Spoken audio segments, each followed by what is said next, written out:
Labas vakaras, tariu Jums antradienį, birželio 23 ir kviečiu pasižiūrėti Jonavos kabelinės televizijos savo parengtas žinias. Bus mokestis už kolumbariumo nišas. Jonų Respublika atidaryta. Kur tėvams ir globėjams ieškoti pagalbos? Jonavoje bus tvarkomi 2 valstybinės reikšmės kelių ruožai.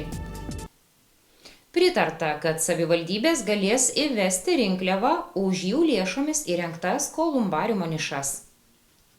Lietuvos savivaldybės nuo šių metų Liepos 1 galės, bet neprivalės nustatyti vienkartinę vietinę rinkliavą už savivaldybės lėšomis įrengtas kolumbariumo nišas. Tokį sprendimą vyriausybė priėmė šiandien, įgyvendindama šių metų balandžio mėnesį Seimo priimtas žmonių palaikų laidojimo įstatymo pataisas. Šiuose pataisose numatyta, kad už savivaldybės biudžeto lėšomis įrengto kolumbariumo nišos skirimą mokama savivaldybės tarybos nustatyto dydžio vienkartinė vietinė rinkliava. Iki šiol savivaldybės biudžeto lėšomis įrengtų kolumbariumų nišos buvo suteikiamos neatlygintinai. Laidojimo kolumbariumų nišose būdas tampa vis paklausesnis, nes didelė dalis mirusiųjų kremuojami, o jų giminaičiai pasirenka kremuotus žmogaus palaikus laidoti kolumbariumuose. Lietuvos savivaldybių asociacijos duomenimis nuo 2022 m. lapkričio 1 kolumbariumus buvo įrengusios tik 15 savivaldybių iš 48 pateikusių duomenis. Teigiama, kad savivaldybės įrengė mažai kolumbariumų dėl lėšų stokos. Surinktos vietinės rinkliavos lėšos būtų skirtos naujoms tokioms laidojimo vietoms įrengti. Vienkartinė vietinė rinkliava bus mokama už skiriamas naujų kolumbariumų įrengtų savivaldybės biudžeto lėšomis po 26 metų Liepos 1 dienos nišas. Vietinės rinkliavos dydį turės patvirtinti kiekvienos savivaldybės taryba. Jonų Respublika atidaryta, vėliava pakelta. Šiandien Jonava oficialiai gyvena joniniu ritmu. Jonava šiandien gyvena joniniu ritmu. Birželio 23 ilgiausios dienos ir trumpiausios metų nakties išvakarės, o Jonų ir Janinų sostinė vadinama Jonava jau pakėlė simbolinės vienadienės Jonų Respublikos vėliavą. Miestas dar kartą tapo pagrindiniu joninių traukos centru Lietuvoje. O šventės organizatoriai sako, dar tikrai nevėlu leistis į kelią ir trumpiausią metų naktį pasilikti būtent Jonavoje. Šiandien iš karto Joninių slėnyje prigrėbėm pagrindinę ūkinių darbų reikalų organizavimo ekspertę, specialistę, visažinę, stovinčią raudonais žandukais. Tai nuo ko tie raudoni žandukai, Karolina paraudo? Ar nuo saulutės, ar nuo pačio darbymečio įkarščio? Tai žinokit, ir nuo saulės, ir nuo darbymečio, nes mes jau šiandieną nuo 5 ryto zujam po Joninių slėnį, rinkom su kolegėmis žolynus, puošiame štai Jonų sodybą ir tiesiog dirbam ir laukiam visų joninių vakare. Kaip tai nuo 5 ryto? Tik tais per mažokai. Tai vakar iki beveik 10 vakaro rinkom žolynus, tai šiandien nuo 5 pradėjom rinkti. Tai visus, žodžiu, rajono gėlynus atvežėm būtent į Joninių slėnį, į Jonų sodybą. Ir ką žmonės, lankytojai atvykę iš visų Lietuvos kampelių galės su tais gėlynais čia veikti?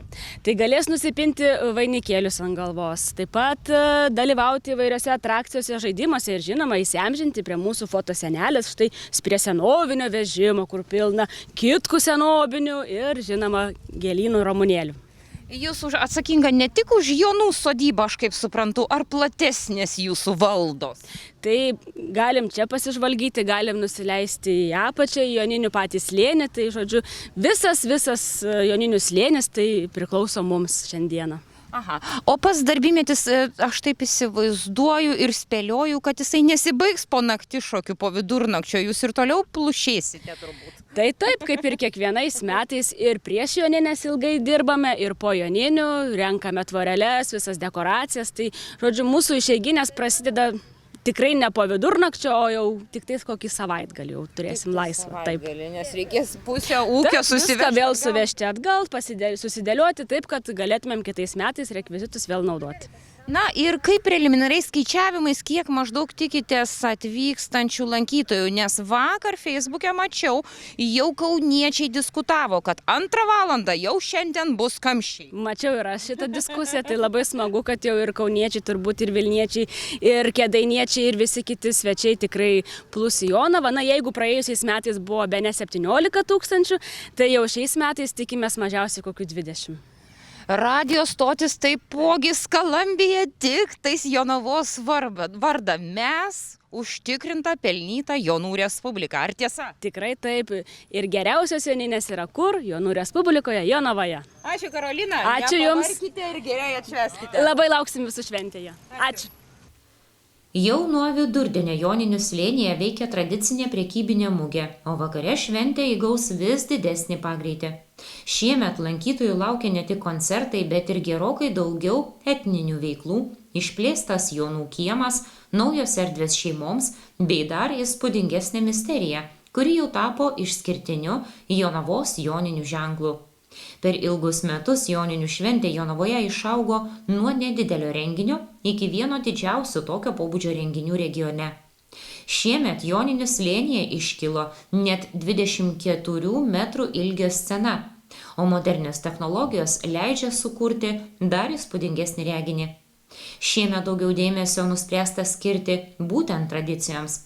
Dalis įprastų atrakcionų perkeliami į miesto šventes, o Joninėse atsirado daugiau etninių žaidimų, edukacijų ir senųjų amatų pristatymų. Nuo 18 valandos Jonų sodyboje prasidėjo programa Susieikim susiedai. Čia lankytojų laukia edukacijos, liaudiški žaidimai, senieji amatai, koncertai ir sūrininkų kiemas, šventas Jonas, pieno ponas. Vienas svarbiausių šventės akcentų ir šiemet išliks Jonų kiemas. Čia bus registruojami Jonai ir Janinos, simbolinės Jonų Respublikos piliečiai, veiks Jonų kanceliarija, bus galima siųsti atvirlaiškius bei dalyvauti įvairiose veiklose. Jonų kieme netrūks ir amatininkų, veiklų užteks tiek mažiems, tiek dideliems. Lankytojai gali susipažinti su tradiciniais amatais, išbandyti senovinius žaidimus ir pajusti autentišką joninių dvasią. Didėjant lankytojų srautams organizatoriai šiemet daug dėmesio skyrė ir infrastruktūrai. Įrengta nauja centralizuota maitinimo zona. Visi maitinimo paslaugų tiekėjai įsikūrė baseino aikštelėje, kur įrengtos vietos prisėsti, pavalgyti ir pailsėti. Vakarinėje programoje į sceną lipa Latvijos folkloro grupė Auli, vėliau Vos kartu su Daumantu Razausku. Folkloro grupė Skylė, o pagrindinė vakaro žvaigždė taps Donatas Montvydas. Po jo koncerto prasidės tai, ko daugelis laukia labiausiai – Joninių misterija – eina saulelė aplinkui dangų. Tai įspūdingas šviesų, lazerių, pirotechnikos ir gyvos bendruomenės pasirodymas, kuriame dalyvaus ne tik profesionalūs atlikėjai, bet ir Jonavos kultūros centro kolektyvai bei vietos gyventojai. Po misterijos dangų nušvies fejerverkai, o trumpiausios metų nakties šventę pratęs DJ Joneso programa. Šiemet Joninių slėnyje bus daugiau LED ekranų nei ankstesniais metais. Tai leidžia renginį patogiau stebėti ir tiems žiūrovams, kurie įsitaisys ant slėnio šlaitų. Šventės dalis bus tiesiogiai transliuojama, tad Jonines galės stebėti ir negalintis atvykti į Jonavą. Jonavos rajonas ne veltui vadinamas Joninių sostinė. Čia gyvena 345 jonai, 320 janinų ir 267 rasos. Iš viso 930 žmonės, kurių vardai tiesiogiai susiję su šia vasaros švente. Televizija Ava medžioja palinkėjimus Jonams ir Janinoms. Ar turėtumėt ko palinkėti šią metų naktį trumpiausią? Viso ko geriausio. Ačiū ir gražios šventės. Ačiū. Mes norėtumėm išgirsti palinkėjimus Jonams, Janinoms, Rasoms ir visiems kitiems, kurie susiję su Joninėm. Ko palinkėtumėt? Sveikatos ir sėkmės. Trumpai taip. Taip. Daugiau trupučiuką. Oi, nežinau. Visą laiką sako, kad norai pildytųsi. O, svajonės ir norai. Ir kad surastų paparčio žiedą O, šiandien. būtinai. O, ačiū Jums tada. Prašau, Geros kloties. viso. Jonams, Janinoms, Rasoms per šią šventę palinkėti. Sveikatos visiems. Sveikatos. Sveikatos. Pinigų, laimės, džiaugsmo, meilės. Sveikato brangiausias turtas. Brangiausias turtas. Brangiausias. O Jūs kartais ne Jonas koks nors? Mano gimtadienis rytoj kaip tik. Oi, tai sveikinam. 55 metų. O, sveikinam su gimtadieniu. Ačiū. Ypatingą dieną gimėte. Trumpiausią naktį. Taip. Tai ir Jums linkime. Ir Ačiū. sveikatos, didžiausio turto. Ir visiems Ačiū. kitiems. Ačiū. Save. Išgirsti palinkėjimą Jonams ir Janinoms, na, kurie šiandien savo vardadienį švenčia. Ko palinkėtumėte? Sėkmės, svarbiausia sveikatos. Daugiau nieko negaliu pasakyti. O Jūsų giminėje ar yra kokių Jonų, Janinų, Rasų? Nėra, visi jų išmyrė. O, kaip gaila, na tai bent jau gražios šventės linkime ir gražaus Ačiū. oro. Ačiū. Gražų palinkėjimą Jonams, Janinoms, Rasoms švenčiant. Visiems sveikatos laimės, ištvermės ir sėkmės. Meilės, pinigų, sėkmės. Kai bus sveikata, bus ir pinigų. O, kaip gerai pasakyta. Taip. Gražios šventės, ačiū. Ačiū ir jums gražios. Jonams, Janinams. Ką norėtumėt palinkėti? Gražios šventės, jų vardo diena tokia. Tai tiesiog taip, laimingos dienos, geros šventės. Dažniausiai būna, kad per Jonines lydavo. Na, kaip galvojat, šį kartą pasiseks?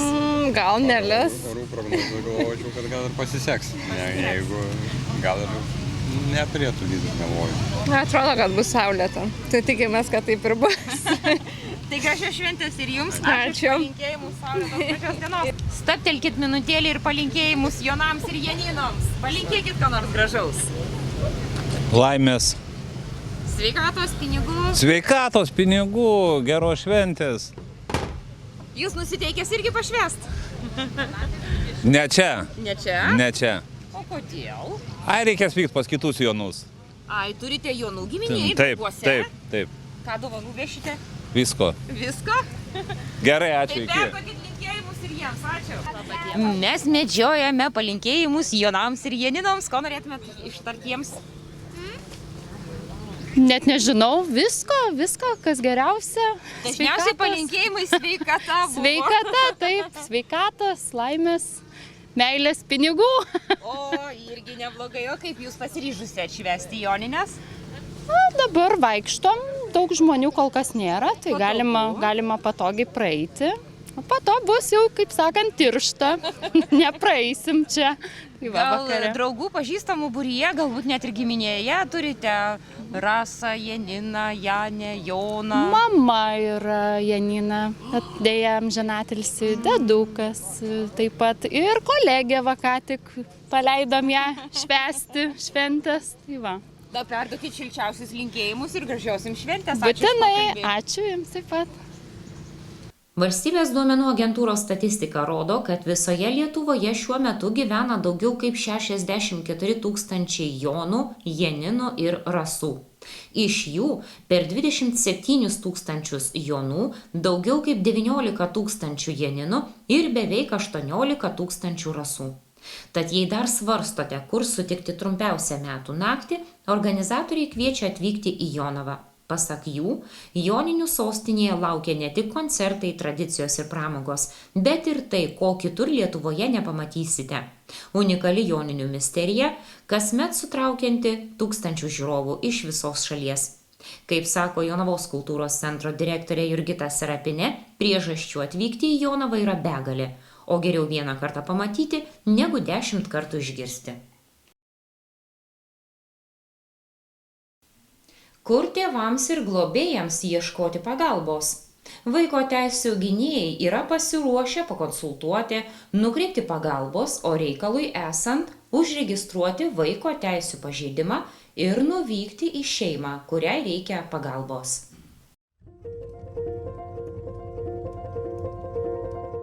Tėvystė – tai ne tik džiaugsmo, tačiau ir iššūkių kupinas gyvenimo etapas. Tad natūralu, kad daugelis tėvų susiduria su įvairiais klausimais, o kartais gali prireikti ir rimtesnės pagalbos. Todėl tokiais atvejais į pagalbą yra pasiruošę ateiti daugybė specialistų. Svarbu žinoti, kad Lietuvoje tiek tėvams, tiek vaikams yra prieinama pagalba ir kiekvienas gali jos kreiptis, kai tik prireikia. Jeigu turite klausimų susijusių su vaiko teisėmis bei atsakomybėmis, kviečiame skambinti į Vaiko teisių liniją nemokamu telefonu 0800 10 800. Vaiko teisių gynėjai yra pasiruošę pakonsultuoti, nukreipti pagalbos, o reikalui esant užregistruoti vaiko teisių pažeidimą ir nuvykti į šeimą, kuriai reikia pagalbos. Linija dirba pirmadieniais, šeštadieniais nuo 8 val. Ryto iki 20 val. Vakaro. Taip pat galima rašyti žinutę interneto svetainėje vaikoteisės.lrv.lt esančiame pokalbių laukelyje. Vaiko teisių gynėjų interneto svetainėje, socialiniuose tinkluose Facebook, Instagram, YouTube, Spotify galite rasti šviečiamojo pobūdžio informacijos apie ryšio su įvairiaus amžiaus vaikais kūrimą, palaikymą, konfliktų sprendimą, kompromiso paieškas. Taip pat tėvai pagalbos ir konsultacijų sulauks paskambinę į tėvų liniją. Tai konsultacinė pagalba telefonu pozityvios tėvystės klausimais, kylančiais tėvams, įtėviams ar globėjams.